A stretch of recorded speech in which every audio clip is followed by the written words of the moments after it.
mennyei Atyám, én annyira hálás vagyok ezért a mai napért, hálás vagyok azért, amit Te kijelentettél, Uram. Hálás vagyok már azokért a kijelentésekért, amiket már most eddig is adtál az én testvéreimnek, Uram. Hálás vagyok minden kijelentésedért, és hálás vagyok, Jézus, azért, amit Te a kereszten elvégeztél. Hálás vagyok azért, mert Te vállaltad azt a rengeteg nehézséget, és legfőképpen azt az elhívást vállaltad, ami nélkül mi most nem lehetnénk itt. Köszönöm, Jézus, hogy Te elkezdted, és el is végezted azt a feladatot, amit Te átvettél, Uram. Köszönöm, Jézus, azt a keresztet, amit Te ott elvégezted, és Te magad kijelentetted, hogy ez elvégeztetett, hogy a munkád elvégeztetett, és köszönöm, hogy a munkádnak a pecsétje, az a feltámadás ereje, Uram, a Jézus Krisztus nevében. Akkor én most azért imádkozom a Jézus nevében, hogy a feltámadás ereje legyen most az, ami beárnyékolja ezt a helyet, beárnyékolja, Uram, mindenkinek a szívét, a szellemét, az értelmét a Jézus Krisztus nevében, és a lelkét is. A feltámadás ereje árnyékolja be, takarja be, és hatoljon be a lényünk minden szegmensébe a Jézus Krisztus nevében, és a feltámadás ereje kezdje előhozni azokat a kijelentéseket, azokat a szavakat, Jézus, amiket Te már kimondtál ott a mennyben, mert azt mondtad, hogy az én beszédem szellem és élet a Jézus Krisztus nevében. Így akkor ezeket a beszédeket, Uram, én most előhívom a Jézus Krisztus nevében, itt ebben a teremben a Jézus nevében. Előhívom a Jézus Krisztus nevében most a szellemünkből azokat a beszédeket, hogy vízhangozza a szellemünk, azokat a szavakat, Uram, amiket Te már ott a mennyben kimondtál, a gyógyulás szavait, a szabadulás szavait a Jézus Krisztus hatalmas nevében. Mert imádkozom, hogy mindaz, amit itt Te ezen a hétvégén elkészítettél, az beteljesedett már a fületek hallatára Jézus Krisztus nevében. Köszönöm Jézus Krisztus nevében, Uram, azt, hogy ebben a mennyei portálban most itt, Uram, a gyógyulás és a szabadulás ideje van. Köszönöm Jézus Krisztus nevében, hogy a győzelemre ítéltség mintázatába, sémájába most belépünk ezen a mai napon Jézus Krisztus hatalmas nevében. És így töröm meg mindazokat a gondolkodási erődítvényeket, az elme magaslatait, a szívben lévő, az érzelmi bilincseket a Jézus Krisztus nevében. Azokat a hamis tévhiteket és átkokat, amik azokat a kényszer beszédeket és hamis következtetéseket eredményezték, hogy nekem nem sikerült, nekem nem jött össze, a szüleimnek sem jött össze, nekem sem fog összejönni. Hiába próbálkoztam eddig, ők sem tudtak eddig boldogulni ezen a területen, vagy azon a területen. A Jézus nevében megtöröm a hamis hiteknek és ezeknek az önsorsrontó átkoknak az erejét a Jézus Krisztus nevében. A szellemünk és az értelmünk fölött első lépésben a Jézus Krisztus nevében. Hogy megnyíljanak az ércajtók, és a Jézus Krisztus nevében. A vajszára pedig lehullanak most a Jézus Krisztus nevében. Kijelentem, Uram, és köszönöm, ahogyan Te kijelentetted Ézsaiás igéjében, hogy előttünk mész.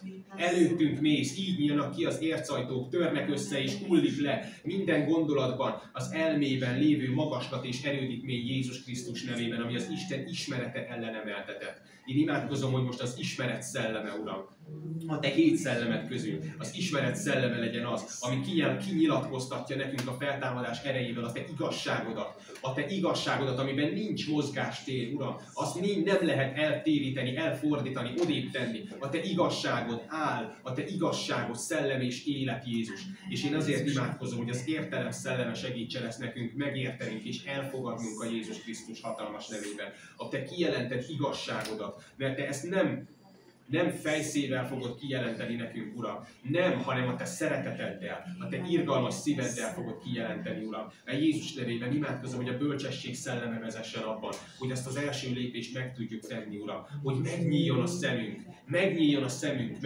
mert mindenféle dolgok vannak, amik próbálják bezárni a szemünket, és az alvó állapotnak az a legnagyobb hátránya, hogy be van zárva a szem. A Jézus nevében én imádkozom, hogy a bölcsesség szelleme legyen az, ami most megnyitja a mi szemünket a Jézus Krisztus nevében, és az erő szelleme legyen az, ami elkezdi szétszakítani most azokat a bilincseket a Jézus Krisztus nevében. Az Isten félelem szelleme pedig fakassza fel, Uram, a dicséretet és az imádatot, a szabadításnak a keretét a Jézus Krisztus nevében ezen a helyen. A tanács szelleme legyen az, ami majd tovább visz bennünket akkor, amikor kilépünk majd ebből a fizikai portából, ami most itt van, de szellemben a tanács szelleme vezessen abban, hogy vissza tudjunk lépni, és járni tudjunk majd ebben a portálban a Jézus Krisztus nevében. Hogy a szabadulás útján tudjunk járni, minden lépésünket a tanács szelleme felügyelje és vezesse, irányítsa Jézus Krisztus nevében. És imádkozom, Szent Szellem, hogy te legyél, azt az egészet koordinálod és irányítod és vezeted, és Szent Szellem, te add meg azt az áttörő kijelentést, azt az áttörő erőt, és Szent Szellem, te legyél az, aki ezt az egészen ráteszed azt a pecsétet, aki beárnyékolod a Jézus Krisztus nevében, beárnyékolod a mi imáinkat, amik jó illatú áldozatokká fognak válni, Uram, te előtted, és az égő áldozati oltárra oda lesznek téve ezek az életek, oda lesznek téve, Uram, és ez elhozza a szabadítást, ez megnyitja a Szent Sátornak a kapuit, a Jézus Krisztus hatalmas nevében. Köszönöm, hogy a mosómedencénél megtisztulunk a bűneinktől, Uram, megtisztulunk mindattól, amit már megvallottunk, és mindattól, amit ezen a hétvégén meg fogunk vallani. És köszönöm, Uram, hogy a te hét szellemed a bűnbánattal is beárnyékol bennünket, az Isten szerinti igaz és tiszta bűnbánattal a Jézus Krisztus hatalmas nevében, ami megnyitja az ércajtókat és a vajszárakat, megnyitja a Szent Sátornak az útját, megnyitja az út, az igazság és az élet kapuját is. Köszönöm Jézus Krisztus nevében, hogy itt most megterült, megterítette a te hét szellemed a szent kenyereknek az asztalát, Uram. Én köszönöm, Uram, hogy már nem csak a papok étkeznek a szent kenyerek asztaláról, hanem a Jézus Krisztus nevében. Köszönöm, hogy a te szentjeid, a te kiválasztottjaid, a te elhívottjaid is esznek azokból a kenyerekből, Uram, ahogyan Dávid is evett a Jézus Krisztus nevében az Isten által elkészített kenyereket. Most köszönöm, hogy itt vannak megterítve ezen az asztalon, és bárki ehet, mindenki vehet ingyen belőle a Jézus Krisztus nevében. Én hálát adok ezért, Uram, a Jézus Krisztus nevében, és azok az imák, amik majd el fognak hangzani, azok legyenek egy jó illatú áldozatok, az illatáldozati aranyoltára. És köszönöm, hogy a te hét szellemed a menórán keresztül az Isten világosságát fogja megjeleníteni, és minden más világosság, virtuális világosságok, a hamis áldásoknak a hamis világosságai, azok mind kívül maradnak, és az Isten hét szellemének világossága, és a menóra lángjával elhamvadnak ezek a világosságok, ezek a hamis fények a Jézus Krisztus nevében kialszanak. És köszönöm, Uram, hogy a szellemünk összetalálkozik most, Uram, a szentek szentjében, a ládán, és a kegyelem királyi székén összetalálkozik most te veled. Mert a kegyelem királyi székének és a ládának a közösségében ott már csak mi vagyunk, és csak te vagy, Uram. Ott csak én vagyok, és csak te vagy. Ott nincs már más. Ott nincs már más, és csak a te szellemed a világosság. És én ezért imádkozom, Uram, hogy ebbe a világosságba vezess bennünket ezen a hétvégén most a Jézus Krisztus hatalmas nevében.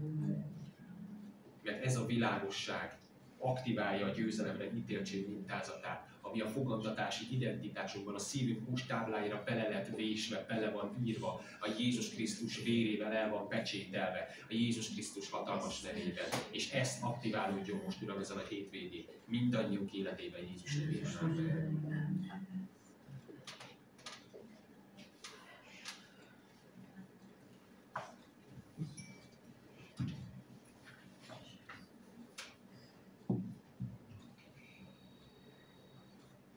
Lukács 4.18-ban pontosabban Lukács 4-ben ebből kaptam meg az elhívásom igéjét, ahol Jézus a pusztából visszatér, és azt mondja az ige, hogy Jézus visszatért a pusztából a szellem erejével. És a pusztait is lehet úgy tekinteni, mint az életnek egy bizonyos szakasza, ami egyfajta fogságot jelent. Jelenthet ez fogságot is. És a Szent Szellem erejével ki lehet onnan jönni. És Jézus, amikor visszatért a pusztából, a Szent Szellemnek a betöltött erejével, akkor azt mondta Lukács 4.18-19-ben, hogy az Úrnak szelleme van én rajtam, mert felkent engem az Úr, hogy örömhírt mondjak a szegényeknek.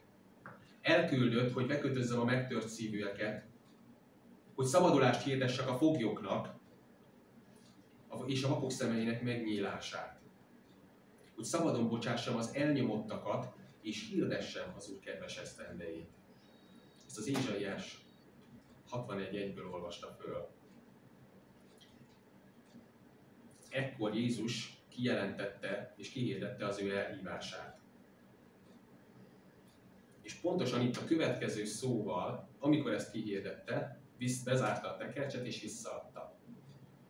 És a következő mondata pedig az volt, hogy ma teljesedett be ez az írás a fületek hallatára. Az pedig azt jelenti, hogy kijelentette, kihirdette az elhívását, és ezzel a mondattal, ezzel a szóval, a Szent Szellem erejével pedig aktiválta. Abban a pillanatban aktiválódott az ő elhívása, és én most ezért imádkozom, hogy az az elhívás, és az az identitás, ami eddig fogságban volt, amiből eddig lehet, hogy semmi nem tudott aktiválódni, semmi nem tudott működni, az most elkezd megnyilvánulni a Jézus Krisztus nevében, elkezd előjönni ezen a hétvégén Jézus nevében, mert ma teljesedett be az az írás a fületek hallatára.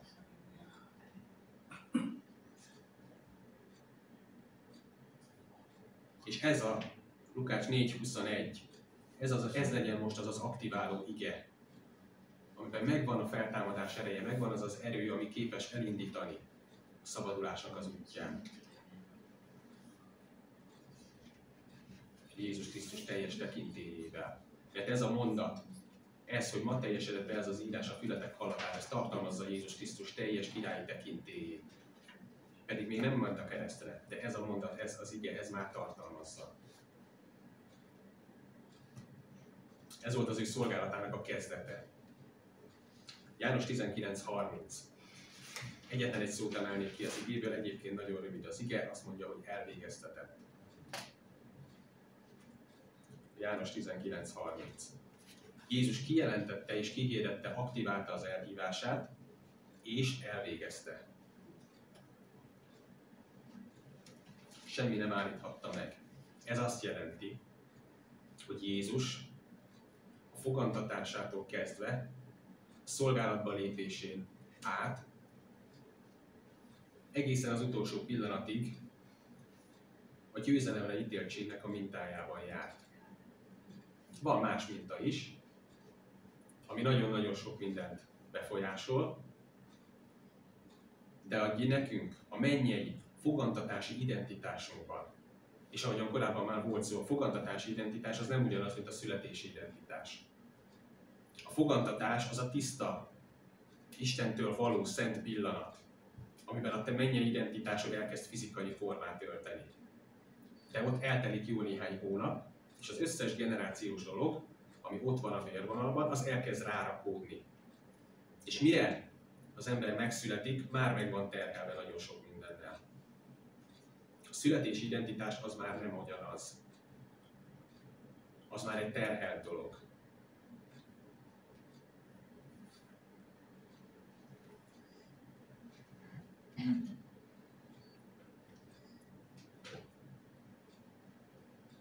Máté 18.11-ben azt mondja Jézus, pontosabban azt mondja az ige, hogy az emberfia azért jött, hogy megmentse, ami elveszett.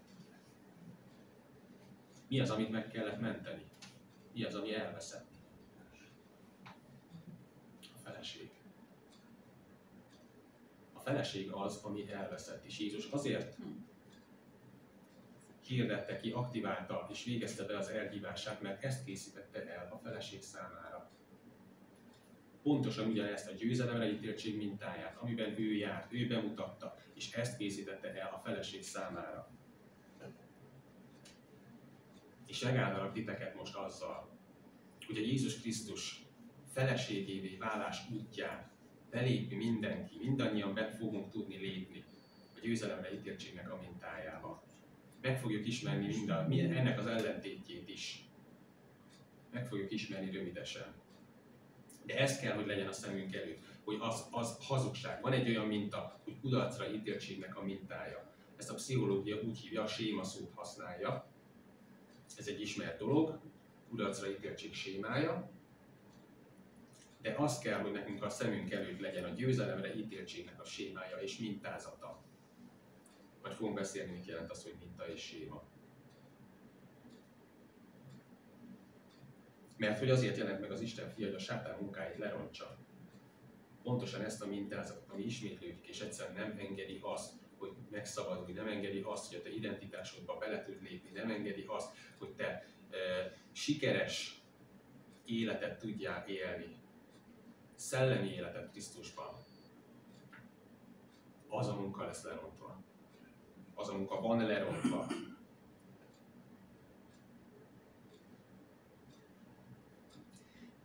tanítványa pontosan ennek az alkalomnak a meghívójában is szerepelt, a Jelenések 21:5-ben. Legyen most ez tényleg bátorítás mindenki számára, amikor is az igében azt olvassuk, hogy a trónuson ülő ezt mondta, hogy íme újjáteremtek mindent. Írd meg, mert ezek az igék, és mindazok, amik most eddig elhangzottak, ezek az igék megbízhatóak és igazak. Tehát nincs más dolgunk, mint arra fókuszálni, hogy a mennyei mintázat az, hogy az Isten királysága az már a Földön van. És nekünk a győzelemre ítéltségnek a mintázatával kell járnunk, mert ez az Istennek az akarata. Van egy identitás, van egy elhívás, mindenkinek más, de ez a minta, ez ugyanaz, ez mindenkinél ugyanaz.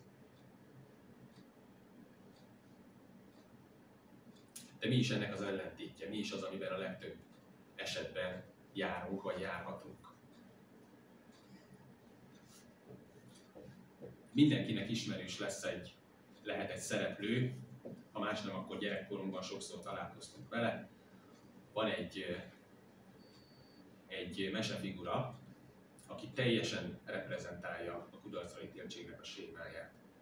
Nagyon-nagyon sok mindennel próbálkozik, minden epizód arról szól, hogy valamivel megpróbálkozik és nem sikerül.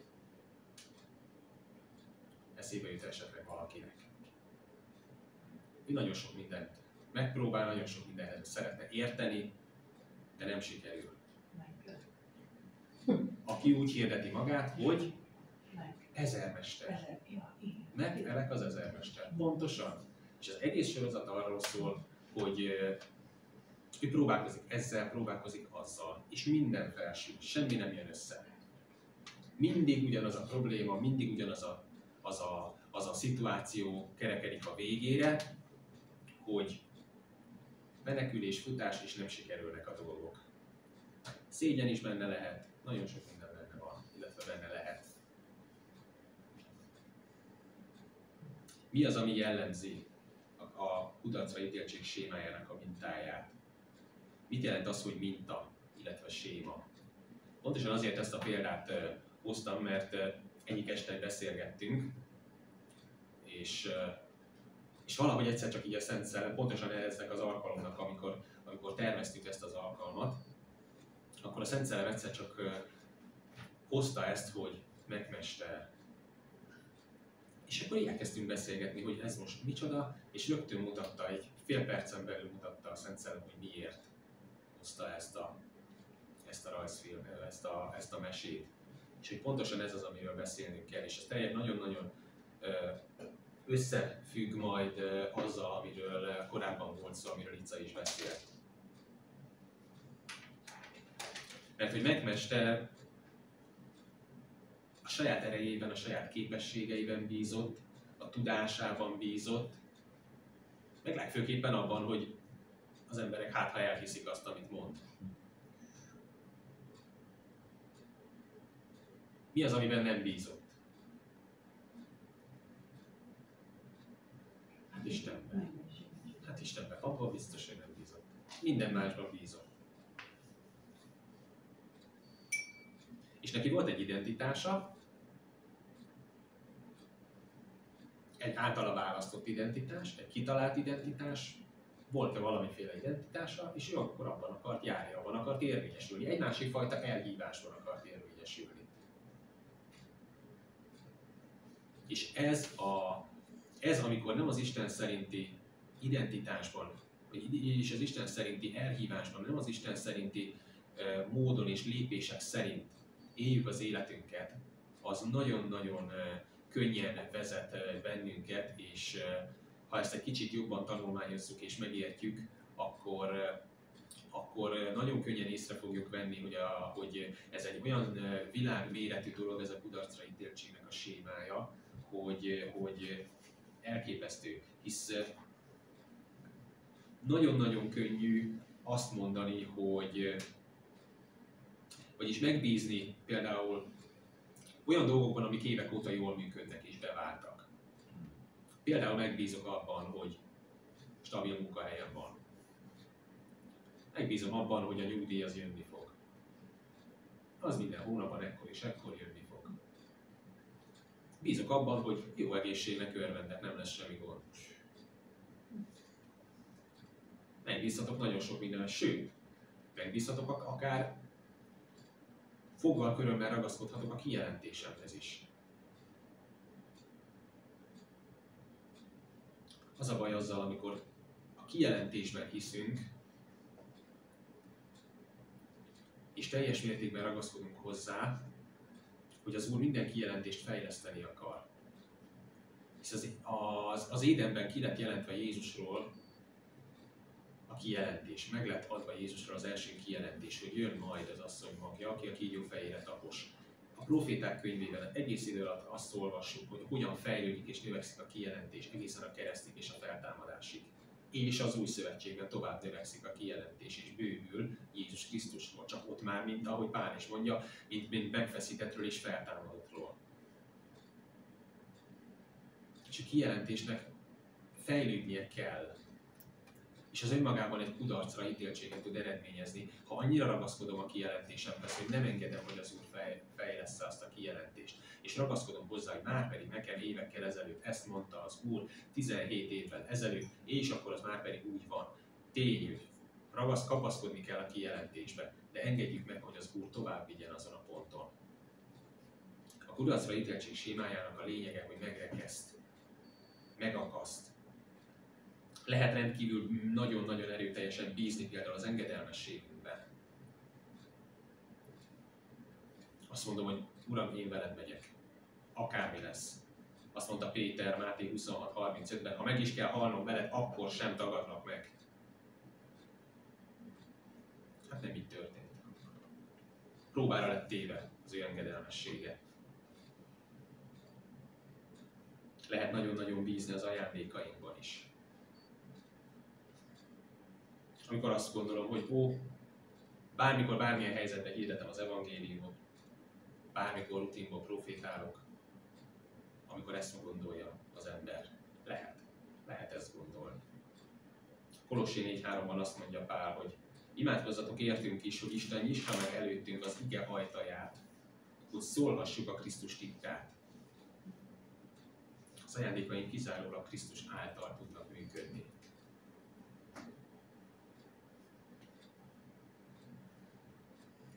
Az a helyzet, hogy az a bűn, amit Melek, az ezermester elkövetett, az a bálványimádásnak a bűne. Mindenféle formában csinálta, minden részben bemutatta ennek egy másikféle formáját, de ez a bálványimádás. Amikor bízok a saját erőmben, bízok a képességeimben, bízok a saját engedelmességemben, hogy én ki fogok tartani a végsőkig. Az Úr próbára teszi.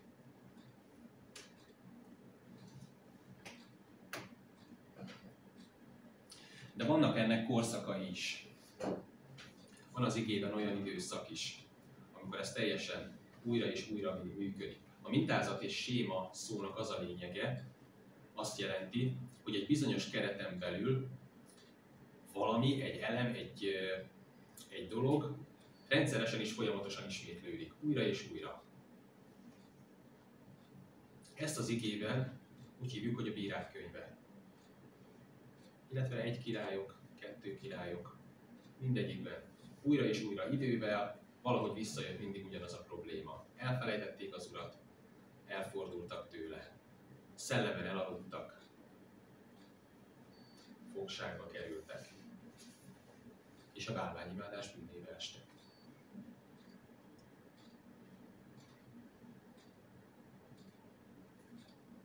Annak ellenére, hogy ezek mind olyan korszakok voltak, hogy pontosan ismerték azokat az Istennek a kőbevésett parancsolatait. Mert kőbevésett parancsolatai voltak. Pontosan ismerték a szövetség sátrát, a ládát, a szövetség jelét is, körülmetélkedést, mindenek ellenére mégis a bálványimádásban bele tudtak esni. És ezért imádkoztam, és úgy az elején is. Pontosan ezért mondja Jézus a János 6:63-ban, hogy a szellem az, aki megelevenít. A test nem használ semmit. Azok a beszédek, amiket mondok nektek, Jézus mondja ezt, szellem és élet. azok a beszédek, amiket Jézus mond, az nem a bálványimádás.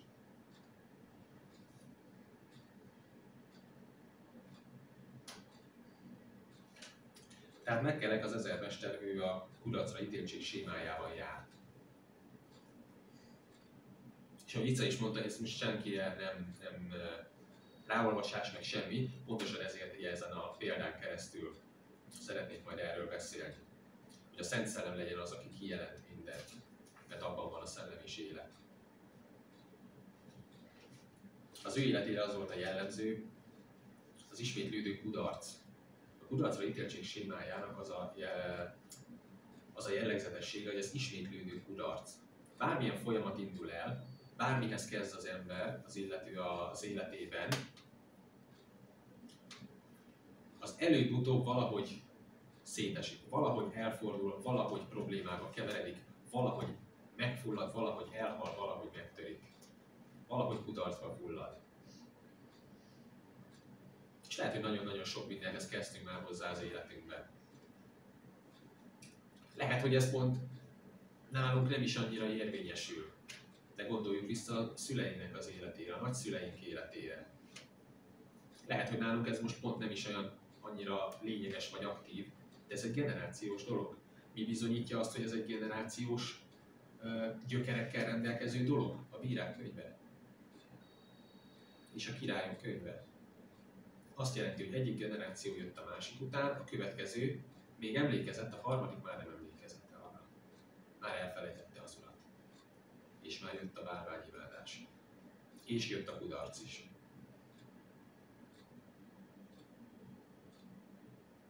Ha ismétlődően nem tudott megvalósulni az életedben, vagy az őseidnél valami, lehet ez például egy házasság is.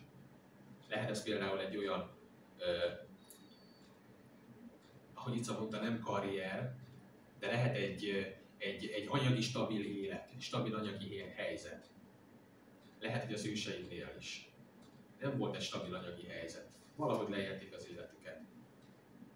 De lehet, hogy nálad sem tudott megvalósulni ilyesmi. Sokan vannak így. Ez is lehet egy probléma, ez is lehet egy megnyilvánulás. Lehet ez is egy jel. Adjon tényleg a Szent Szellem mindenkinek kijelentés. Lehet ez egy egészségügyi probléma.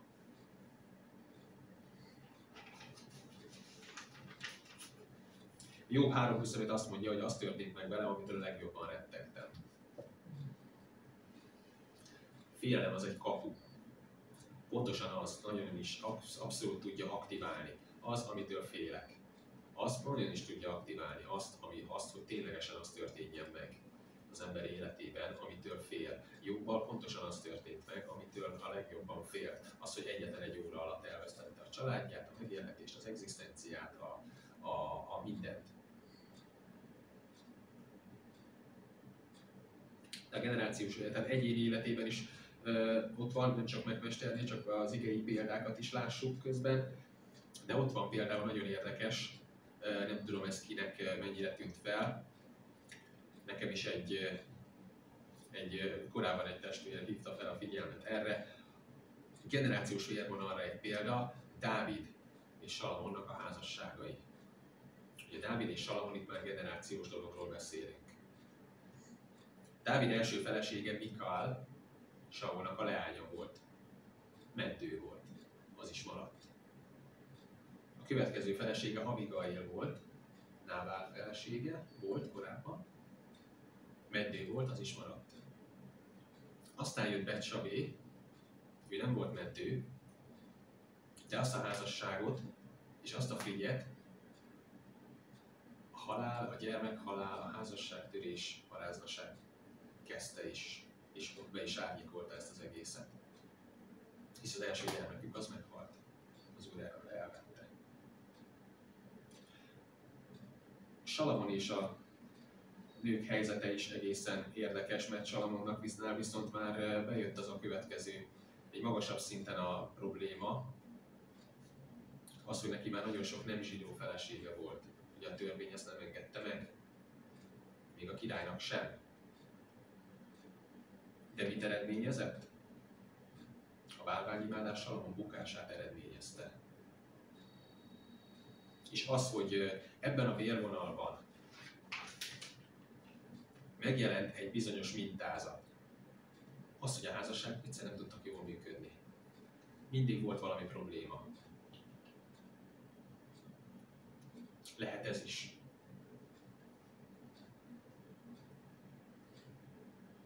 De Péter életének az a bizonysága, akit halászhálótól hívott el Jézus, nagyon-nagyon sokat hibázott. Ő volt az egyetlen tanítványok közül, akinek ilyet mondott Jézus, hogy távozz tőlem, sátán.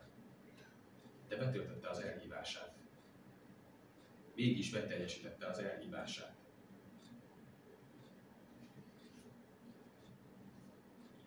És én azt akarom mondani nektek, hogy bármi is fogalmazódik meg, bármit találtok a szőnyeg alatt. Teljesen mindegy, hogy mik a körülmények.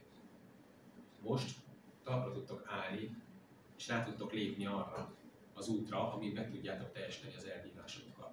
Bármi is az. Bárhonnan is jöttetek, bármilyen körülmény. Bármit is találtok a szőnyeg alatt. Mindegy.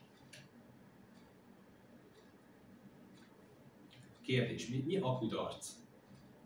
Azt mondja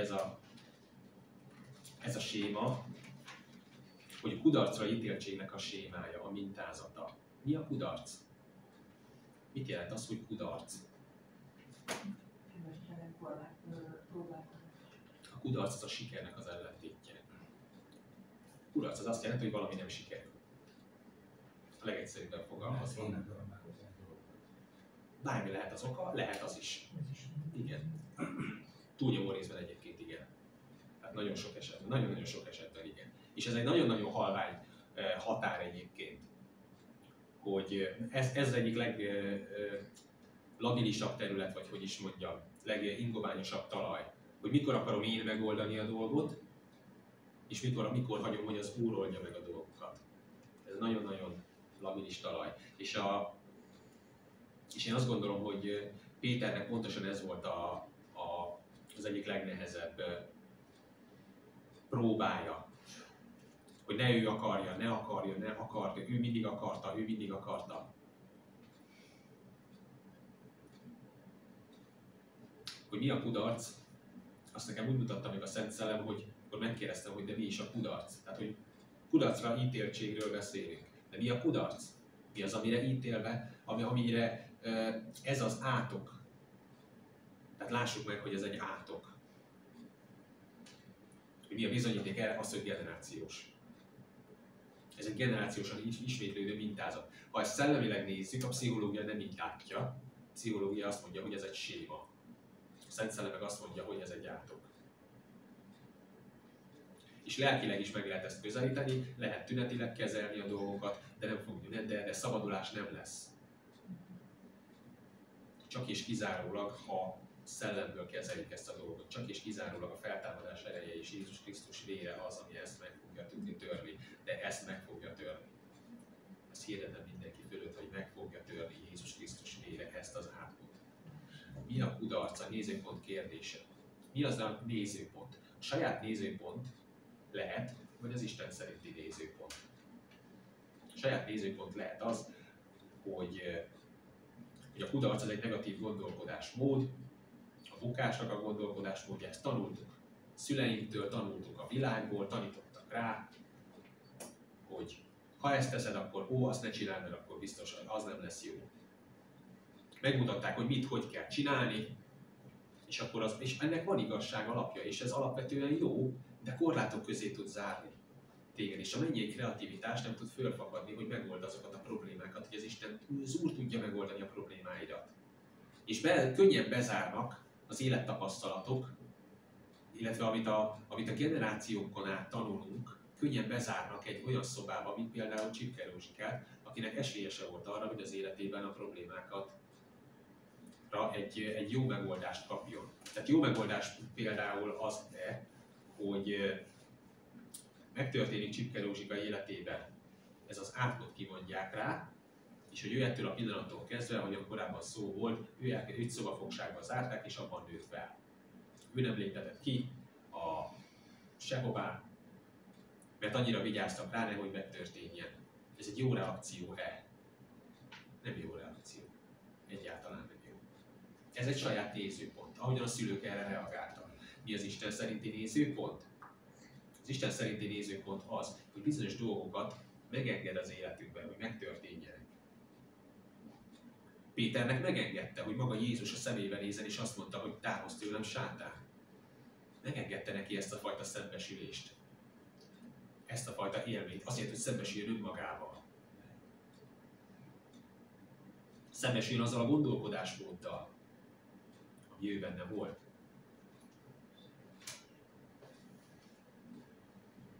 A kudarc tehát az Isten szemszögéből ez az ő eszköze. Az Isten a kudarcokat az Úr fel tudja használni. Fel tudja használni, és fel is akarja használni.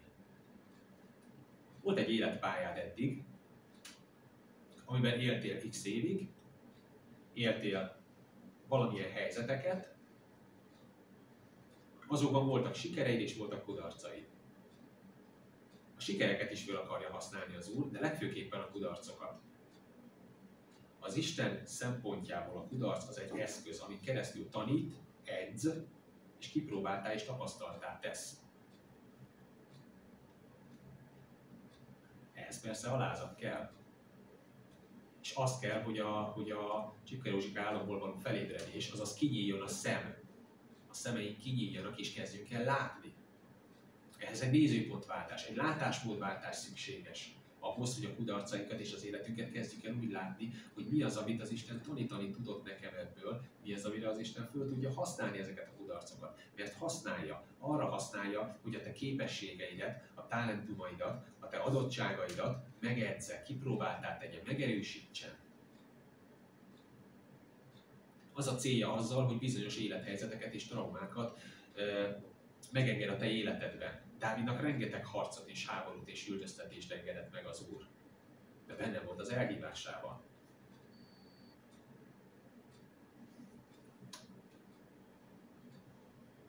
És benne meg volt az a kellő alázat, hogy ezt el tudta hordozni, és mindig hálát tudott adni. Hálát tudott adni azért, ami már túl volt, amin átsegítette az Úr, és hálát tudott adni azért is, hogy az Úr tovább fogja vinni, és továbbra is minden nehézségen át fogja segíteni.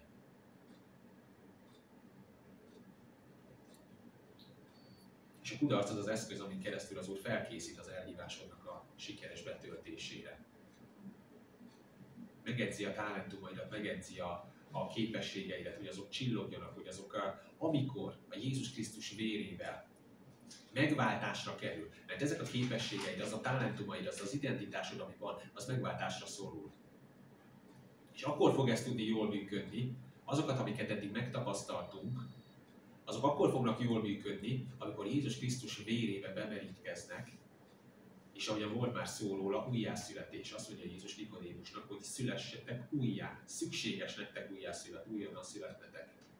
És az újjászületésen keresztül, a Jézus Krisztus vérén keresztül tud megváltást kapni az identitásunk, az elhívásunk, a talentumaink és maga az Úrral való kapcsolatunk is ekkor tud igazán megnyílni.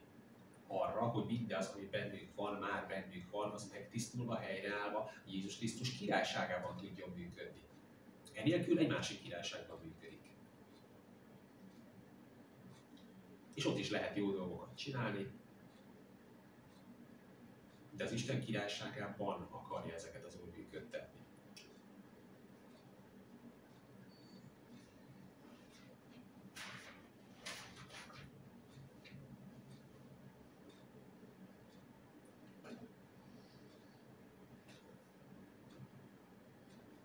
Kudarcra ítéltség sémája nagyon sok mindentől megfoszt bennünket. Nem csak a sikertől, nem csak attól, hogy mondjuk az életünk valamilyen területen kiteljesedjen, vagy bővölködés legyen az életünknek a különböző területein.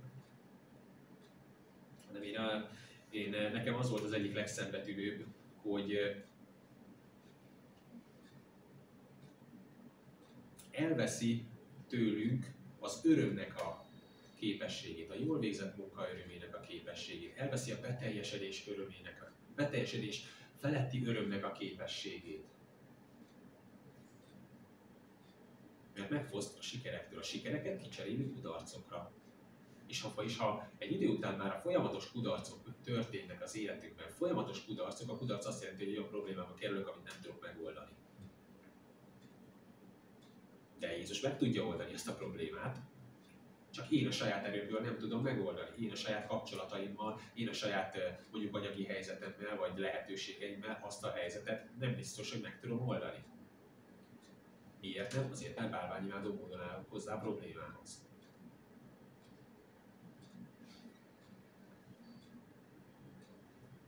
És az az átok, ami el tudja venni a te örömödet, az fel tudja fakasztani a keserűséget.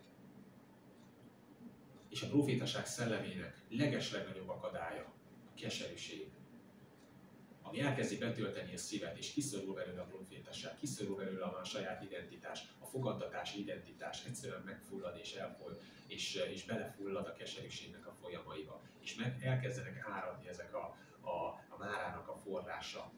Megnyílik. A kudarcok során megnyílik ez a forrás. És igen, elképzelhető, hogy rendszeresen naponta egy ideig, ha elkezded a gyógyulás, vagy ha helyreállás folyamatát, akkor imádkozz és vegyél úrvacsorát arra, hogy a keserűség távozzon a szívedből, távozzon a gondolkodásmódból, távozzon a lelkedből a keserűség, és töltse be, kezdje el az Úr betölteni az ő szellemével, betölteni az ő életével, betölteni a feltámadás erejével, és a mennyei örömmel. Mert az Úr nagyon örül, amikor rád néz.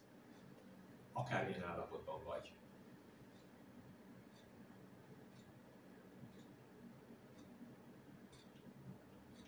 Megnyilvánulhat ez a kudarcra ítéltség is, nek az átka, például gyerekkorban, amikor az iskolában valamiért, lehet, hogy teljesen jók voltak a képességei. De egyszerűen nem sikerült valahogy olyan bizonyítványt szerezni, olyan eredményekkel zárni a tanulmányaidat, az iskolai időszakot, amire egyébként képes lettél volna. Valahogy nem sikerült.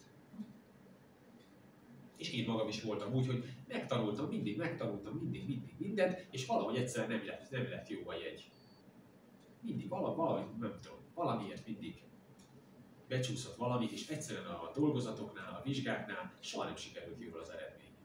Volt ilyen tantárgy, persze. Így is meg tud nyilvánulni. Vagy például egész életed során nem tudtál eddig jól fizető munkahelyen dolgozni. Lehet, hogy jó a cég, jó céghez kerültél, lehet, hogy mérnök vagy, akármilyen pozícióban, de hogy ahhoz képest, amilyen helyen, amilyen pozícióban dolgozol, ahhoz képest egyáltalán nincs megbecsülve a munkád. Egyáltalán nincs megbecsülve a te jelenléted. Lehet, hogy soha nem kaptad meg azt a jutalmazást a munkádért, amit egyébként mások megkaptak, vagy amennyi járna.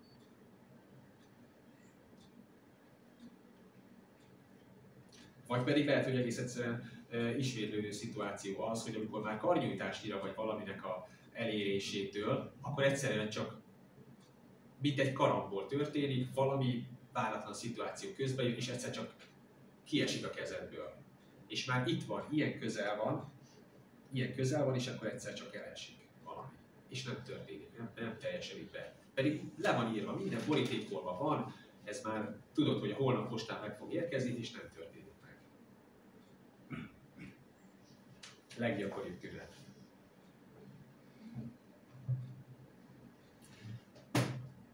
Ezt lehet fokozni azzal, hogy amikor ez sokszor megtörténik, és nagyon sok esetben tapasztalható ez, hogy amikor nagyon sok esetben történik ilyen, akkor ezt élettapasztalattá formáljuk. És elkezdünk kialakul egy gondolkodásmód. A kudarcra ítéltség mintázata az, amikor kialakul a gondolkodásmód. Az átok, kudarcra ítéltségnek az átka, a kudarc átka létrehozza a kudarcra ítéltségnek a sémáját és mintázatát, ami azt jelenti, hogy gondolkodásmóddá válik, élettapasztalatommá válik, életfilozófiámmá válik, az, és már előre várom azt, hogy hú, ez most jól megy, na mikor fog jönni a probléma? Már várom, hogy mikor lesz a probléma. És már eleve nem biztos, hogy ezt megvallom, nem biztos, hogy ezt kimondom, de már ott van a lelkemben, már ott van a gondolataimban, amikor reggel fölkelek, hogy hú, na vajon mi fog történni. Nagyon sokszor van ilyen.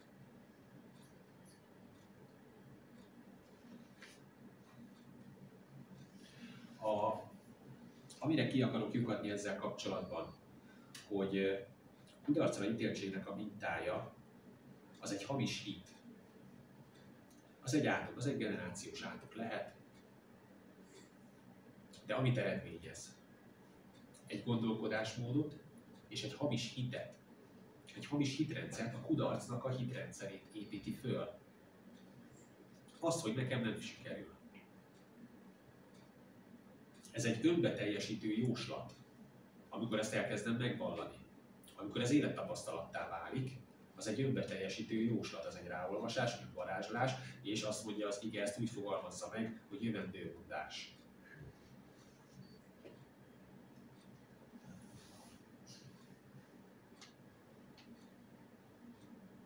Beszélve arról, hogy amikor ezt elkezdem megvallani, lehet, hogy másoknak vallom meg, lehet, hogy csak a fürdőszobában vallom meg reggel, vagy az ágyban fekve lefekvés előtt, de akkor már sátán szerint profétálok.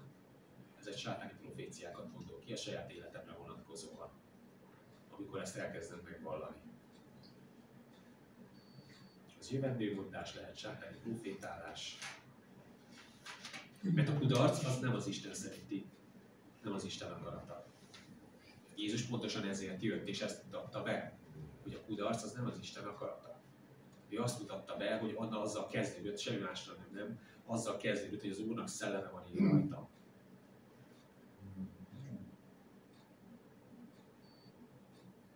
Tehát a győzelemre ítéltségnek az áldása, hogyha a kudarcra ítéltség átok, akkor a győzelemre ítéltség az egy áldás, az egy mennyei dolog. Az azzal kezdődik, hogy az Úr szelleme megnyugszik rajtad, és megnyugszik az életeden. Megnyugszik a te identitásodon. Az azzal kezdődik, hogy te elkezded megérteni, hogy ki is vagy te valójában.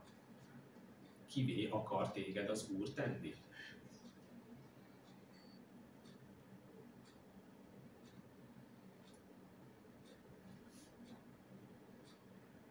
Van itt egy szellemi alapelv a Máté 21.22-ben. Máté 21.22, és ezt szeretném tényleg, hogyha szellemi alapelvként gondolnánk erre. Nagyon egyszerű, mindannyian ismerjük az igét. Azt mondja Jézus, mindaz, amit imádságban hittel kértek, megkapjátok. Ez egy szellemi alapelv. Ennek ismerjük a mennyei mintáját. Amit imádságban hittel kértek, megkapjátok. Azt mondja Jézus, amit kértek, azt az Atya imádságban hittel, azt az Atya meg fogja adni nektek. Mert azt mondja, hogy én közben fogok járni az Atyánál, és meg fogjátok kapni. Arra már úgy gondoljatok, hogy ti azt már megkaptátok. Ez egy szellemi alapelv. És a kudarcra ítéltség átkával járva. Mindaz, amit imádságban hittel kérsz, megkapod. Az mit jelent? Az, hogyha te ezt életfelfogásként veszed át, a kudarcot is, és így kezdesz el gondolkodni, és ezt kezded el megvallani, nem biztos, hogy pontosan ezekkel a szavakkal, lehet ez bármilyen formában, bármilyen burkolt módon is lehet ezt. Egyszerűen csak reggel fölkelsz, odaállsz a tükör elé, és azt mondod, hogy megint hétfő van. Nem feltétlenül ez egy Isten szerinti gondolkodásmód.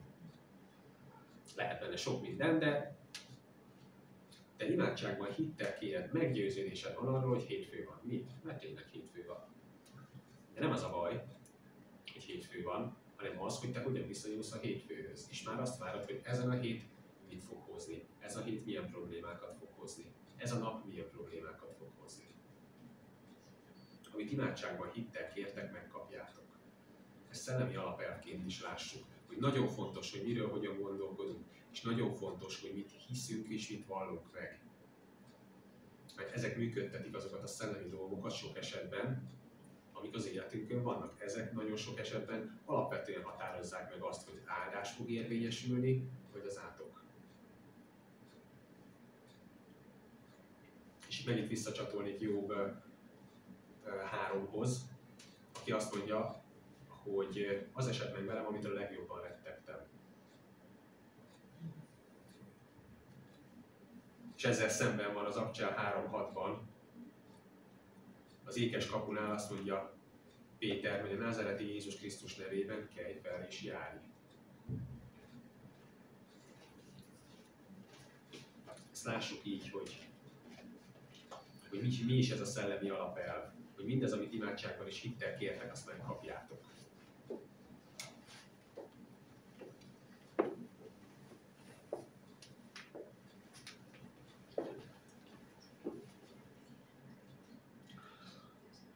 Hogyan tud ez a gyakorlatban működni? Alapvetően 3 vagy 4 féle módon lehet erre reagálni. Tehát nagyon sok esetben 3 vagy 4 féleképpen szoktak az emberek ez alatt az átok alatt élni.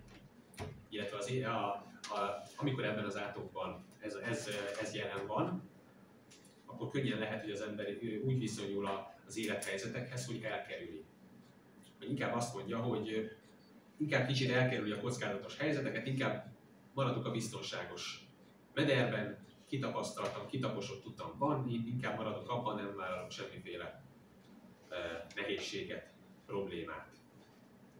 Azt mondja Mózes, hogy a 2 Mózes 5:10-ben, hogy kérlek Uram, nem vagyok én ékes szóló, nehéz ajkú és nehéz nyelvű vagyok.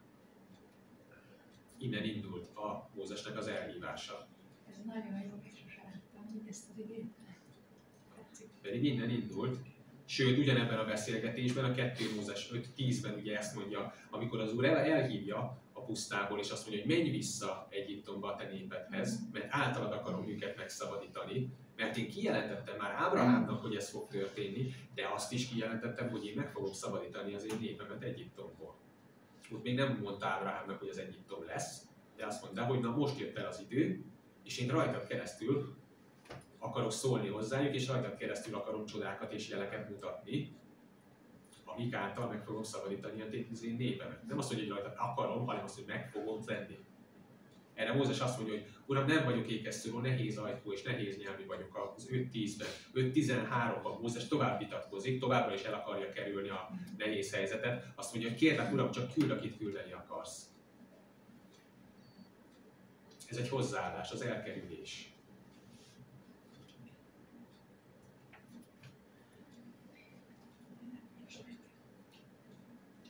Lehet elfogadni is a konfliktus helyzeteket. Amikor azt mondom, hogy másoknak úgyis sikerül, nekem nem fog menni. Tehát nem elkerülöm, hanem beleállok, de úgy állok bele egy olyan gondolkodásmóddal, hogy én nem vagyok olyan jó képességű, mint a többiek. A többiek ezt nálam jobban meg tudják oldani. Én is elkezdem, megcsinálom, csinálok, amit csinálok, de a többiek sokkal ügyesebbek nálam. A többiek sokkal, így sokkal, úgy, ők ezt sokkal jobban meg fogják csinálni, mint én. Kudarcra ítéltem saját magamat. Megakadályoztam ebben a pillanatban, ezzel a fajta gondolkodásmóddal, lehet, hogy nem vallom meg, nem mondok ki szavakkal, de önmagamat meg visszahelyeztem és visszazártam önmagamat abba a szobába, ahol Csipke Rózsika is elaludt. Ezzel a gondolkodásmóddal úgy döntök, hogy nem akarok kijönni. Mert megszoktam.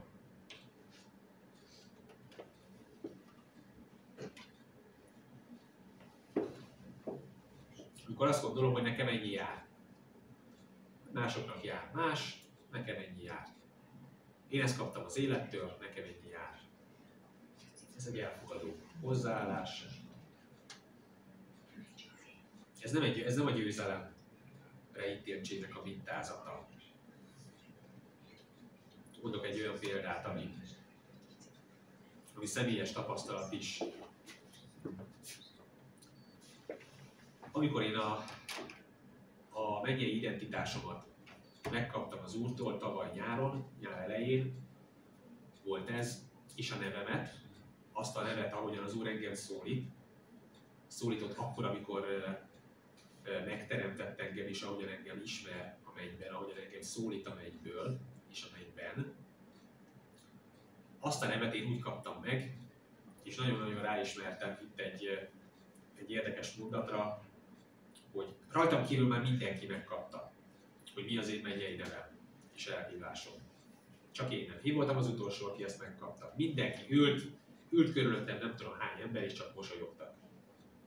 És én bennem pedig pontosan ez kezdett el akadályozó tényezővé válni, hogy na persze, mindenki megkapta a kijelentést, csak én nem, pont én nem, akinek szüksége lenne rá.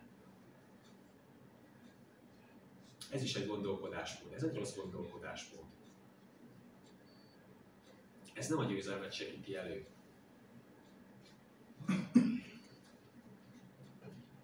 Előfordul, hogy stressz helyzetben ilyenkor az illető leblokkol, van egy ilyen indokolatlan lámpaláz is jöhet. Mert igen, tehát mindenki izgul egy kicsit, amikor szerepelni kell valami, de van, aki képtelen rá, és teljesen leblokkol. Ez lehet tipikusan egy ilyen tünet, vagy egy feszültség. Tehát indokolatlan mértékű feszültség is lehet az egyik tünet. Például állásinterjú vizsgahelyzet, amikor úgy érezzük, hogy nagy a tét, lehet, hogy nem is nagy a tét, csak hatalmasnak érezzük a tétet. És vannak a rettenthetetlennek látszók, akik úgy állnak hozzá ehhez a témához, illetve így mozognak ennek az átoknak a súlya alatt, hogy túlkompenzálnak. Ami azt jelenti, hogy bármilyen szituáció is van az életükben, ők elébe mennek. Elébe mennek, és azt mondják, én neki megyek a szituációt, neki megyek, azt mondják, mint Péter, aki azt mondja, hogy ha meg is kell halnom, én veled haladok. Én nem tagadlak meg. Ez is egyfajta hozzáállás, ez egy gondolkodásmód. De az a baj ezzel, hogy ez egy viselkedés minta. És belül az ember ilyenkor ennek az átoknak a súlya alatt tudja, legalábbis elfogadja, elhiszi, hogy ő erre valójában nem képes. De mégis beleáll, és azt mondja, akkor is megcsinálom, meg akarom csinálni, de közben de a cselekedetei és a szíve az nincs összhangban. Ez borítékolja azt, hogy nem fog sikerülni. Lehet ezt úgy is látni, hogy a szellem és a test nincs összhangban.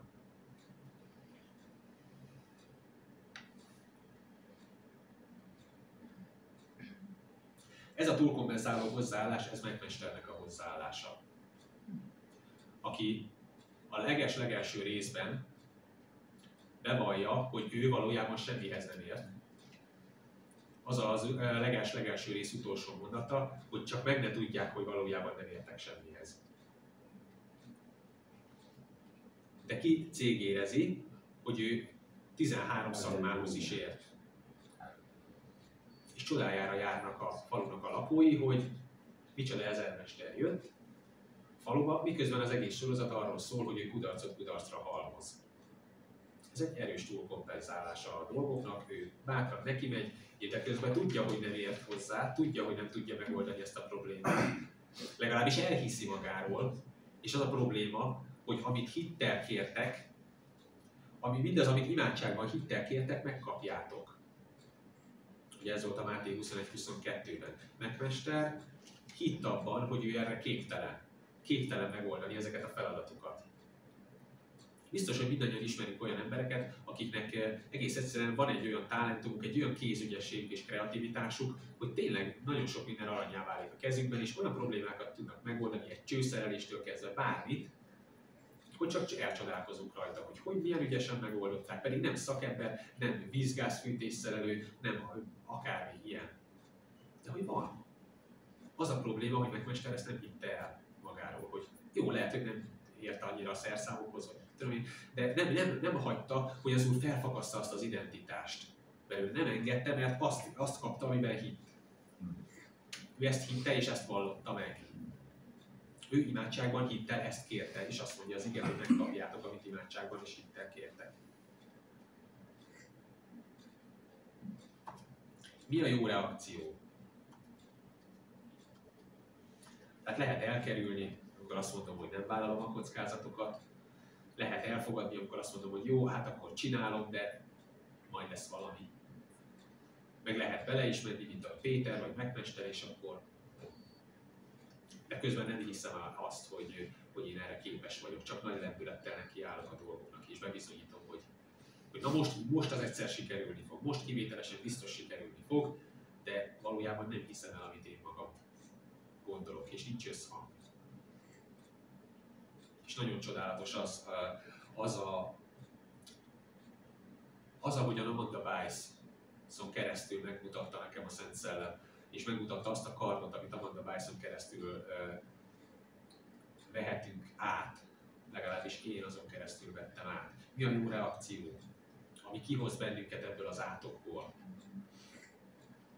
Felismerem, beismerem, megbánom, megtérek, megtagadom, elutasítom, és nem vállalok ezzel közösséget ennek semmilyen formájával, nem fogadom el, hogy az őseim is ennek az átoknak a súlya alatt jártak, és ez következőleg rám is kell, hogy érvényes legyen. Nem fogadom el. Vége van innentől kezdve, megtöröm ennek az átkát Jézus Krisztus vérével, mert ő az én fogantatásbeli identitásom nem létezik, hogy ez benne van az én fogadtatásbeli identitásomban. Nem hiszem el, hogy ez benne van. Megtöröm ennek az erejét. Bárhogyan is, bármilyen módon települt rá az életemre. Megtöröm ennek az erejét. Felismerem. Igen, azt mondom, Uram, igen, ha érintett vagy ebben, nem mondom, hogy nem ráolvasás. De ha érintett vagy ebben, akkor elkezded megvallani. És ezért imádkoztuk az alkalom elején többször is. Hogy az alázat, az jöjjön elő, hogy azt mondod, hogy felismerem, beismerem, megbánom, megtérek, megtagadom. Elutasítom és nem vállalok vele közösséget, és megtöröm a kudarcra ítéltségnek az átkát az életem fölött.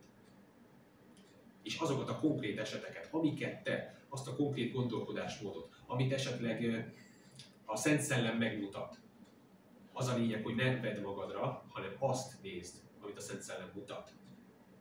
Az a te valódi érintettséged, ha van ilyen, amit a Szent Szellem megmutat. Tehát, ahogy volt már szó arról, hogy ne kezdjünk el mindent magunkra venni, hanem csak azt, amit a Szent Szellem megmutat, mert azt mondja a Jézus, hogy az én beszédem szellem és élet. És az fog téged kihozni, amit a Szent Szellem mutat, és ahogyan mutatja. És pontosan erről szól Jézusnak az elhívása a Jézus Krisztus nevében, és én így imádkozom, hogy az Úrnak szelleme van én rajtam, mert felkent engem az Úr, hogy örömöt mondjak a szegényeknek, hogy bekötözzem a megtört szívűeket, és szabadulást hirdessek a foglyoknak Jézus Krisztus hatalmas nevében.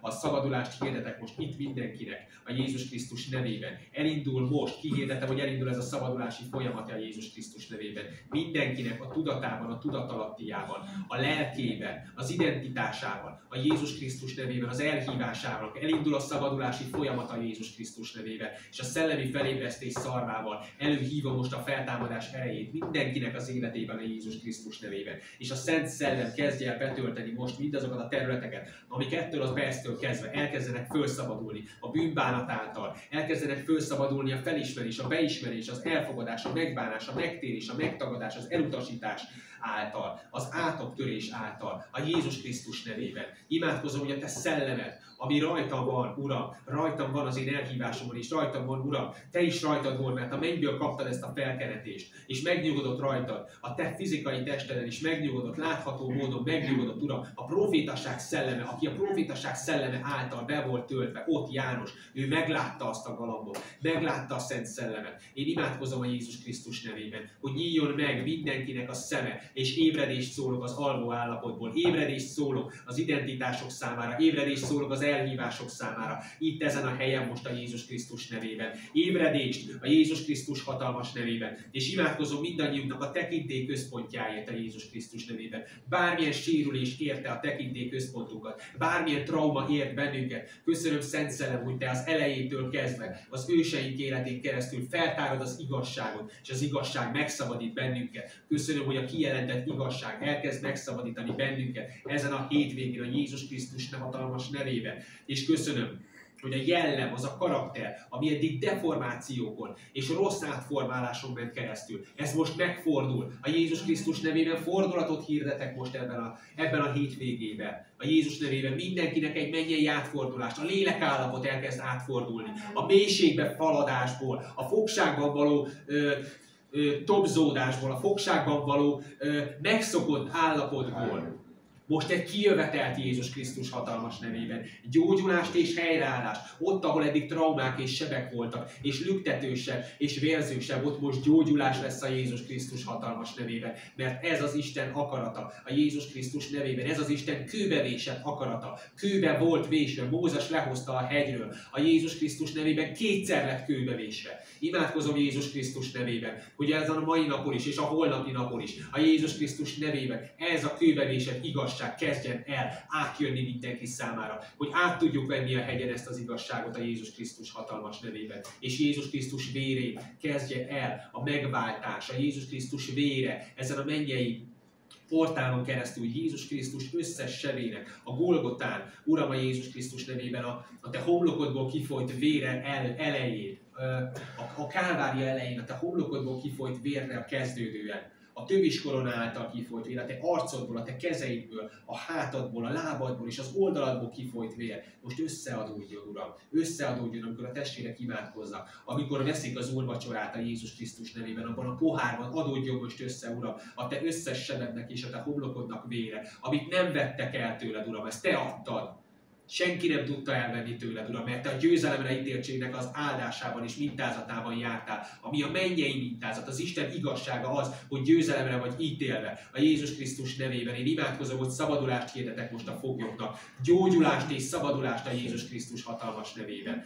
És új kijelentést, az élet folyóját a Jézus nevében, a megúszni való vizet hirdetem a te életedben Jézus Krisztus nevében. Nem a keserűség, nem már a vizeinek az áradatát a Jézus nevében, hanem a nagy vizek zúgását, az Isten szerinti, az Isten kijelentéseinek, az Isten áldásainak a vizek zúgását hirdetem, az élet folyójának zúgását hirdetem, ami elmossa, az élet elnyeri a halált, és feloldódik benne az életed minden keserűsége. Az élő vízben feloldódik, és minden most a te javadra fog válni, mert minden a javára válik annak, akik az Urat szeretik, aki hisz az Úrban, hisz az üdvözül. De aki újjászületik, az belép az Isten királyságába. A Jézus Krisztus nevében, aki újjászületik, az belép az Isten királyságába. Éppen, egészségesen, gyógyultan, szabadult állapotban lép be az Isten királyságába Jézus Krisztus hatalmas nevében. És így töröm meg mindenki fölött a kudarcoknak az erejét, a kudarcokhoz való rossz viszonyulásnak az erejét. A Jézus Krisztus nevében azt a gondolkodásmódot, hogy a kudarcra úgy tekintettél, mint valaminek a végére. Nem, az Isten nem így tekint, az a te atyád, a mennyei atyád, aki a kezében tartja a te életedet, nem így tekint a kudarcra, hanem úgy tekint a kudarcra, hogy felkészítelek téged arra az útra, arra az elhívásra, ami még nem késő. Felkészítelek téged az életutadon keresztül arra az elhívásra, hogy te legyél az, aki ma átveszed a szabadulásodat, te legyél az, aki a jövő héten szabadulást hirdetsz a foglyoknak. Szabadult, gyógyult állapotban a Jézus Krisztus nevében. Mert ezt a mintázatot hirdette és helyezte bele a te DNS-edbe, a te kromoszómáidba, hogy győztes vagy Jézus Krisztus keresztje erre a garancia. Ő maga kijelentette, ma végeztetett el, ma teljesedett be ez az ígéreti fületek hallatára. Jézus Krisztus hatalmas nevében. Így töröm meg a boszorkányság minden erejét, minden banyasz szellemnek az átkát generációsan. A Jézus Krisztus nevében 5 generációra visszamenőleg az életetek fölött. Így töröm meg minden dédszülő, nagyszülő, ükszülőnek, szülőknek, minden tekintének, tanároknak, munkáltatóknak az átkait, amit rámondtak a családotokra, rámondtak az életetekre, szeretetből, kedvességből rámondták, de átkok voltak, hamis áldások, megtöröm az erejüket a Jézus Krisztus nevében. Hazugságnak és szemétnek ítélem minden. A Szent Szellem töltse be a ti szíveteket az élő Istennek a beszédével, ami elkezdi ettől a perctől kezdve felülírni a gonoszságnak a beszédeit a Jézus Krisztus nevében. És imádkozom, hogy angyalok fogják be most Hekaténak és Jézabelnek a száját a Jézus nevében. Minden boszorkány szellemnek a száját a Jézus nevében. Ha fizikai személyen keresztül szólal meg, akkor is. Ha nem fizikai személyen, akkor is. A Jézus nevében, a te lelkedben, a te elmédben, a te gondolataidban, a szívedben nem fog többé beszélni, nem fog többé duruzsolni, mert szabadulást hirdetek most a foglyoknak a Jézus Krisztus hatalmas nevében. Minden tekintélyből fakadó bántalmazás, erőszak, ledegradálásnak az átkait megtöröm az életed fölött a Jézus Krisztus hatalmas nevében. A minden olyan szót, kijelentést, kommunikációt, leírt betűket, leírt sorokat, mindenféle kommunikációs módot, amikor azt mondták neked, ami azt közölte neked, ami által azt hitették el veled, hogy nem vagy képes valamire, vagy nem vagy alkalmas semmire. A Jézus nevében Megtöröm ezeket, mert te képes vagy és alkalmas vagy. Arra vagy alkalmas, hogy az Isten királyságába belépj. Arra vagy alkalmas, hogy újjászüless. Arra vagy alkalmas, hogy megtérj. Arra vagy alkalmas, hogy betölt az elhívásodat. Arra vagy alkalmas, hogy szabadulást hirdess a foglyoknak. A Jézus Krisztus nevében. Arra vagy alkalmas, hogy a bölcsesség szelleme vezessen ettől a naptól kezdve az életed minden napján. A Jézus Krisztus nevében. És megtagadom és megtöröm a cserbenhagyásnak az átkait az életed fölött. Amikor a szüleid nem tanulták meg, hogy hogyan kell téged jól szeretni. Amikor a szüleid se tudták. Lehet, hogy akartak, de nem tudtak jól szeretni. Nem tudtak téged megvigasztalni, mert nem tudták, hogyan kell, amikor problémáid voltak, amikor megoldhatatlan helyzetek voltak. Amikor úgy jöttél haza az iskolából, hogy kinevettek, kibúnyoltak, bántalmaztak, nem tudtak téged megvigasztalni. Amikor úgy olyan családi helyzet volt, amiből nem tudták kimenekülni, és a szüleid sem tudtak segíteni. Nem kaptad meg azt a szeretetet, megtagadom és megtöröm fölötted a cserbenhagyásnak az átkát a Jézus Krisztus nevében. És minden szégyennek az erejét és a szégyennek az átkát is, a sorozatos kudarcokból fakadó a szégyen, a megszégyenültségnek az átkát is megtöröm fölötted a Jézus Krisztus nevében. Mert a sátán gondoskodott arról, hogy legyen tanulja annak, amikor te kudarcot vallasz. A Jézus nevében megtöröm, és ezeknek a hamis tanúknak a száját is most legyenek befogva a te angyalaid által, Uram, Jézus nevében. Nem fognak többé beszélni. Azok a szavak, amiket egykor régen kimondtak a családodra, a hamis tanúk, akik kinevettek, akik káromoltak, akik a te bukásaidon, meg az őseidnek a bukásain nevettek, és élvezettel nézték ezeket, Uram. A Jézus nevében legyenek ezek a szájak, és ezek a beszédek is most, Uram. A Jézus nevében a tenger mélyére vetve, Uram. Nem fognak feljönni, legyenek a vérvonalból, a DNS-ből, a generációs memóriabankból is kitörölve végérvényesen Jézus Krisztus nevében. Nem fogja felhánytorgatni ezeket többé a sátán a Jézus Krisztus nevében. Mert a sátán szája is be van fogva, mert Jézus Krisztus lábai alá van vetve, és hason fekszik Jézus Krisztus lábai alatt a sátán. Már a kereszt óta 2000 éve hason fekszik a Jézus Krisztus lába alatt a sátán, és az ő egész királysága. Hiszed-e ezt? Hiszed-e ezt? Legyenek hívők, ne legyetek hitetlenek, hanem hívők a Jézus Krisztus hatalmas nevébe. És megtagadom, megtöröm az erejét minden megrekedésnek, minden beragadt állapotnak az életedben, amikor megoldatlan helyzetek között széttártad a kezeidet, és azt mondtad, nincs már tovább, nem tudok tovább menni. Megtagadom ennek az erejét, és megtöröm, nincs olyan, hogy nem tudsz tovább menni, nincs olyan, hogy nincs holnap, nincs olyan, hogy nem jön a gyógyulás, nincs olyan, hogy nincs a feltámadás erejében az az erő, hogy te feltámadj, hogy te újra elindulj, hogy te tovább lépj, megálltál egy ponton, lehet, hogy leültél, lehet, hogy elaludtál, de én imádkozom most a szellemi felébresztés szarváltal, hogy megerősíti a te lábaidat a Jézus lábaiból kifolyt vére, és fölállsz, fölkelsz abból az ágyból, fölállsz a Jézus nevében, és a Jézus arcából kifolyt vére pedig megtisztítja a te látásodat, és látni fogod azt, hogy az Úr hova mutat, megmutatja, oda lépj, azt mutatja, hogy én veled vagyok, én fogom a kezedet, előtted megyek, és az ércajtókat betöröm, és a vasszárakat leverem, és megmutatom neked a sötétség kincseit, hogy megtudd, hogy én vagyok az Úr, a te Istened, Izrael Istene, aki nevedet szólítottalak. Így hirdetem a te szabadulásodat ezen a napon a Jézus Krisztus hatalmas nevében. Ha a környezetedből, az iskolatársak, osztálytársak közül, vagy bárki a baráti társaságban, hamis barátok által, mint József történetében, testvérek által megalázott voltál, folyamatosan megszégyenített voltál, és ők hitették el veled, hogy te nem voltál, nem vagy képes valamire, hogy te vagy az utolsó. Lehet, hogy elsőszülött voltál, lehet, hogy utolsó, te voltál a legkisebb, teljesen mindegy. Az utolsóból lesznek az első. A Jézus nevében hirdetem az életed fölött, bármiben voltál eddig kudarcos, és bármiben láttad azt, és fogalmazódott meg benned, hogy másoknak miért sikerül, nekem miért nem sikerül ugyanaz. Én hirdetem, hogy az utolsókból lesznek az elsők, amikor mindenkinek sikerült valami, csak neked nem. Imádkozom Jézus nevében, és ez nem fog többé megismétlődni. Utolsó alkalom volt az, és soha többé nem fog megismétlődni. A Jézus nevében az ismétlődés, a kudarcra ítéltség ereje nem fog tovább érvényesülni az életedben a Jézus Krisztus nevében. Mert imádkozom, hogy Szent Szellem által nyíljanak meg most azok a kapuk, a te szellemednek, a te értelmednek a kapui, a memória bankodnak, a tudatalatti memória és a tudatalatti emlékeknek a kapui is a Jézus nevében. Hogy azok a generációs emlékek is a Jézus nevében most elő fognak jönni, és a te bűnbánatod fog végigvinni, és ráteszi a pontot erre az egésznek a végére. Imádkoztam, Uram, és nagyon hálás vagyok ezért. És köszönöm a bűnbánat és a kenetét, Uram, hogy a bűnbánat állsz, amikor mi magunk meg tudjuk fogni a Te kezedet. Te végig ott állsz, kezdettől fogva, a fogadtatásunktól kezdve ott vagy mellettünk, és nyújtod a Te kezeidet, ahogy Péternek is nyújtottad a hullámok között. De csak a bűnbánat által, és a megtérés által tudjuk megragadni ezt a kezet, és visszaszállni abba a csónakba, ami kivisz a partra. És amikor visszaszállunk abba a csónakba, megszűnik a vihar. Vége van a viharnak.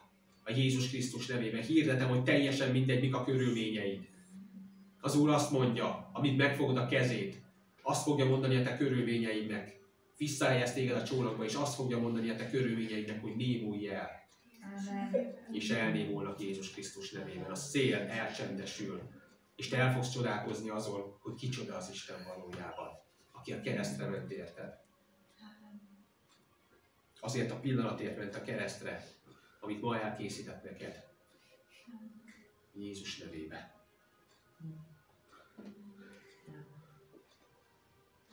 És nem leszel többé áldozat. Megtöröm az áldozat mentalitásnak is az erejét és átkát az életed fölött. Nem vagy többé áldozata sem embereknek, sem familiáris szellemeknek, sem a boszorkányságnak, sem átkoknak, a sátánnak nem vagy többé az áldozata, hanem egyedül Jézus Krisztus szolgája, ahogy Pál imádkozik. Jézus Krisztus rabszolgája vagyok.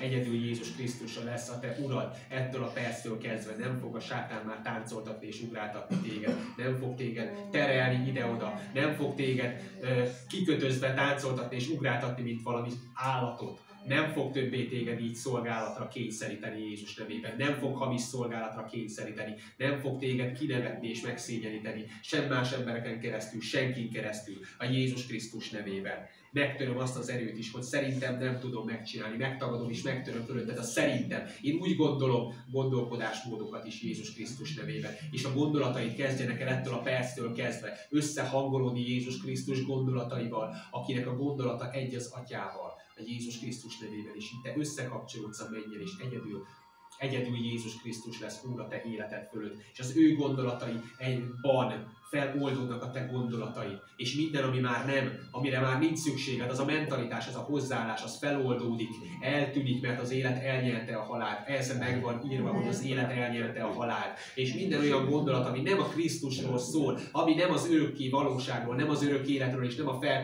feltámad Krisztusra mutat, az elhal a te életedben a Jézus Krisztus nevében. Mert az élet elnyelte a halált. Imádkozom, hogy az élet most elnyeli a halált. Minden torz szemüveget most imádkozom, hogy angyalok vegyenek le a te szemeidről. A Jézus nevében minden rossz látásmódot, és hatalmat kaptam arra, és hatalmat kaptunk Jézus Krisztus által. A bűnbánat által, a kereszt által, a vér által, a kiontott bárány kiontott vére által hatalmat kaptunk mindnyájan arra. A Jézus Krisztus kimondott szava által, hogy kígyókon és skorpiókon tapossuk és az ellenség minden erején. Így Jézus Krisztus nevében kijelentem, hogy semmi nem árthat nekünk semmilyen módon. És lábbal tapossuk most minden olyan rossz látásmódon a Jézus nevében, amilyet eddig elhittél, mert fölvettél egy szemüveget, amit a sátán adott neked. Az Isten egyetlen egy szemüveget se ad neked.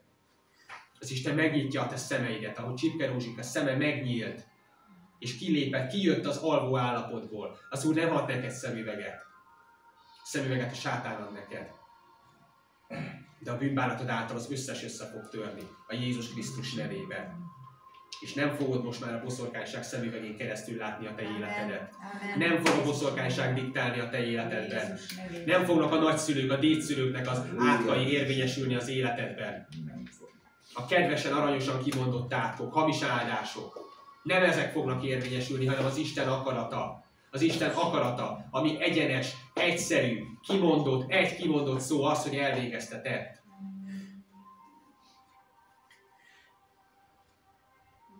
És így törő meg végül a bálványimádásnak az erejét az életetek fölött, mindenkinek az élete fölött, a bálványimádás minden formájának az erejét. És imádkozom, hogy mint a láncok, ezek most elkezdenek lehullani rólatok. A bűnbánat által és a megtérés által.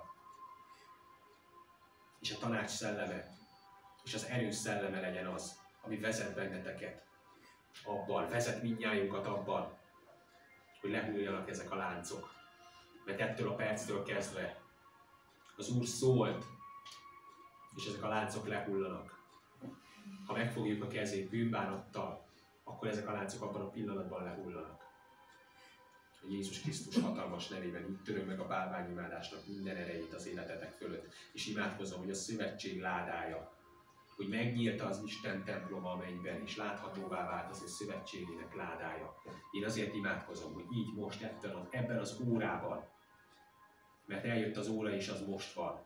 Ezek az igék megbízhatóak és igazak. Most láthatóvá válik a te szövetséged ládája, az, ahogyan az Úr szövetséget kötött veled, amin keresztül az Úr beszél hozzád, amire ráhullott az a drága vér, a bárány vére, az most láthatóvá válik a te életedben.